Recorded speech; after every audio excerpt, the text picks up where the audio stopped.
تو یہاں پر پیدل چلنے کی ترتیب یہ ہوتی ہے کہ اپنا سامان وغیرہ وہ گاڑیوں میں بیچ دیتے ہیں، اور پھر 9 سے 10 کلومیٹر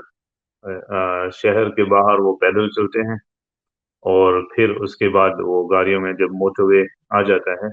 تو گاڑیوں میں سوار ہو جاتے ہیں، اور پھر 10 کلومیٹر شہر آنے سے پہلے پھر وہ آ، گاڑیوں سے اتر جاتے ہیں اور پھر پیدل چلتے ہیں۔ تو اس کا مقصد یہ ہے کہ جو انبیاء علیہ السلام اکثر پیدل چلا کرتے تھے دین کی دعوت کے لیے، تو اس سنت کو قائم کیا جائے۔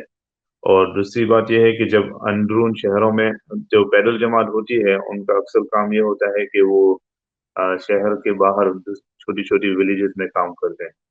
تو اس میں پھر ان کو بہت سارے مسلمان ایسے مل جاتے ہیں جن کو بہت سالوں تک وہ مسجد نہیں آنے پائے، یا دین سے دور ہیں، یا وہ بس اپنے اپنے کاموں میں مصروف ہیں۔ تو ایسے ایسے لوگوں کو ڈھونڈنا یہ سارے پیدل جماعت والوں کا کام ہوتا ہے۔ بہت سی مرتبہ یہ بھی ہوتا ہے کہ وہ کسی یہاں کے جو گورے نان مسلمز ہیں، ان کے گھر بھی ان کا قیام ہو جاتا ہے، اس لیے کہ رات ہو جاتی ہے، پھر وہ آگے چل نہیں پاتے، تو پھر وہاں ان کا قیام ہو جاتا ہے، اور پھر سننے میں آتا ہے کہ وہ لوگ مسلمان ہو جاتے ہیں ان کی برکت سے۔ تو یہ ابھی پچھلے سال کی کہانی کہ ایک جماعت رکی، کسی کے گھر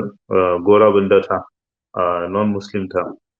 اس نے ان کا استقبال کیا، ان کو اپنے گارڈن میں کہا کہ آپ یہاں پر دن میں ٹھہر سکتے ہو، پھر رات آ گئی تو رات کو کہا کہ آپ میرے گھر میں رہ سکتے ہو، اور پھر دوسرے دن اس نے سارے اپنے نیبرز وغیرہ سب کو بلایا، جماعت سے ملاقات کی، اور پھر جماعت جانے سے پہلے وہ رونے لگا۔ تو جماعت والوں نے پوچھا آپ کیوں رو رہے ہو؟ کہا کہ میں اس لیے رو رہا ہوں کہ ابھی آپ لوگ جا رہے ہیں، ابھی میں پھر اکیلا ہو جاؤں گا۔ پھر جماعت والوں نے ان کی تشکیل کی کہ آپ بھی ہمارے ساتھ کیوں نہیں آ جاتے، تو وہ مسلمان ہو گئے الحمدللہ۔ تو اس طرح بھی ایسے ایسے لوگ پھر مل جاتے ہیں۔ یہ پیدل جماعت والوں کا کام ہوتا ہے کہ وہ ہر اسٹریٹ کے اندر جانے کی کوشش کرتے ہیں پیدل۔